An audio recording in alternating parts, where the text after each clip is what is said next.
From Facebook having to pay over $5 billion to the world-famous T-Mobile data breach, let's take a look at some of the times that big tech companies breached customers' privacy. This first one cost the company billions of dollars in fines. I'm referring to the Facebook chaos. So in July 2019, the FTC fined Facebook a whopping $5 billion for violating users' privacy related to the Cambridge Analytica scandal. This was actually the biggest fine ever given to a tech company by the FTC. They discovered that Facebook broke a previous agreement from 2011. This required them to get users' permission before sharing their data with third-party apps. The investigation showed that Facebook allowed those app developers to access users' personal information without their permission. Plus, they didn't watch closely enough how the data was being used. To make up for their mistake, Facebook had to implement some new measures to protect users' privacy, like creating an independent privacy committee and tools to prevent unauthorized access to user data. The fine was pretty huge, but surprisingly, Facebook stock prices went up after the announcement. This was because investors were relieved it wasn't worse. However, the fine didn't really solve the problem of Facebook's privacy concerns, and people continue to criticize and scrutinize their privacy practices. If you thought this was bad, wait till you hear about the next one, where hackers got millions of people's information. Yep, you guessed it. It's time to discuss the Equifax scandal. So back in 2017, there was this big scandal involving Equifax, which is one of the three biggest credit reporting agencies in the U.S. Some hackers were able to get into Equifax's system and steal the personal information of about 147 million people in the U.S. They got their names, birth dates, social security numbers, addresses, and sometimes even their driver's licenses and credit card numbers. The reason this happened was because there was a problem with Equifax's website software, and they didn't fix it even despite being aware. As a result, the hackers had access to the data for several months before anyone found out. This was a huge deal because so many people's private information was stolen, and it was really sensitive stuff. Equifax was criticized for how they handled the whole thing. They took a long time to tell people what had happened, and they didn't do enough to protect people from identity theft and fraud. The scandal led to a lot of legal action, including lawsuits and congressional hearings. In the end, Equifax had to pay a $700 million fine and make some big changes to how they protect people's data. Up next is yet another Facebook case. It's the facial recognition lawsuit. So back in 2015, Facebook got itself into a bit of a pickle when a bunch of users in Illinois sued the company. The lawsuit claimed that Facebook's facial recognition technology was violating people's privacy by collecting their biometric data without asking for permission. Specifically, the lawsuit targeted Facebook's Tag Suggestions feature, which would suggest tags for people in photos using facial recognition technology. The case was a class action lawsuit, which meant it was filed on behalf of all Facebook users in Illinois, and it argued that Facebook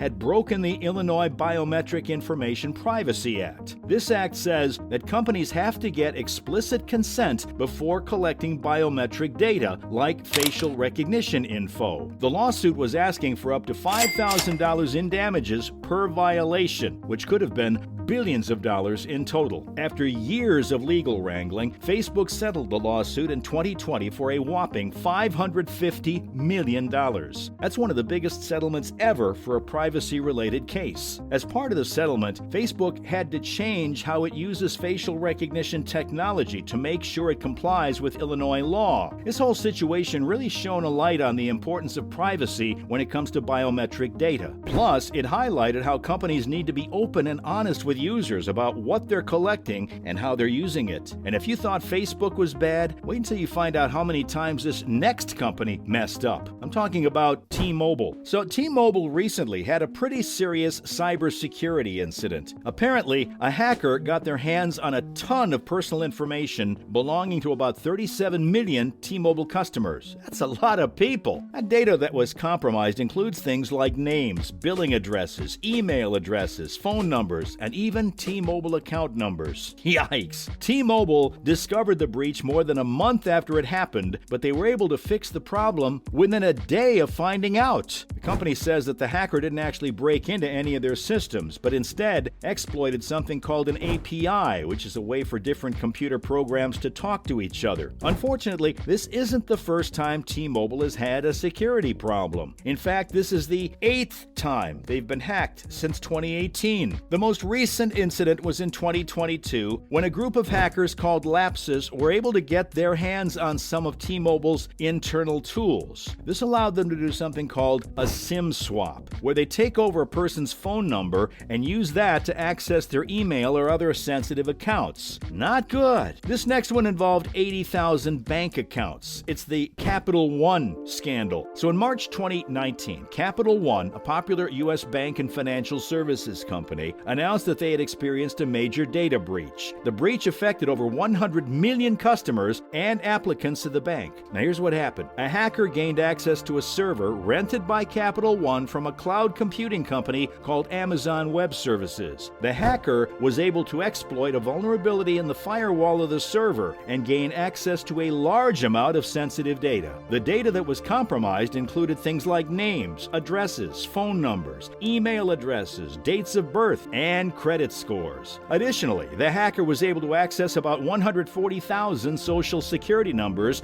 and 80,000 linked bank account numbers. Capital One quickly realized the breach and worked to fix the vulnerability that allowed the hacker to gain access to the data. They also alerted law enforcement and began working with them to investigate the incident. In the aftermath of the breach, Capital One faced a lot of scrutiny and criticism from customers and regulators. They also faced lawsuits and potential fines for not adequately protecting their customers' data. It was a pretty significant event that had a lot of consequences for the company and its customers. And finally, the next breach was equally horrible. It's time we talked about Twitter. In December 2022, hackers got their hands on a huge amount of data about Twitter users. We're talking more than 200 million people. This info included stuff like email addresses, names, and usernames, but thankfully not passwords or really sensitive data. It turns out that the hackers were able to get this data by exploiting a security weakness in Twitter's API. That's basically a tool that lets different apps interact with Twitter. This weakness was out there for a while, from June 2021 to January 2022, and different hackers took advantage of it to try to get money out of Twitter or its users. One hacker even tried to get $200,000 from Twitter by threatening to release all the data. After a lot of back and forth, the data eventually ended up on a site called Breach Forums on January 4th. There's been some confusion about how many accounts were actually compromised. Some people say it could be 400 million, but after removing duplicates, it looks like the real number is more like 210 million. And just to make things even more interesting, it turns out that some famous people's accounts were included in the leak.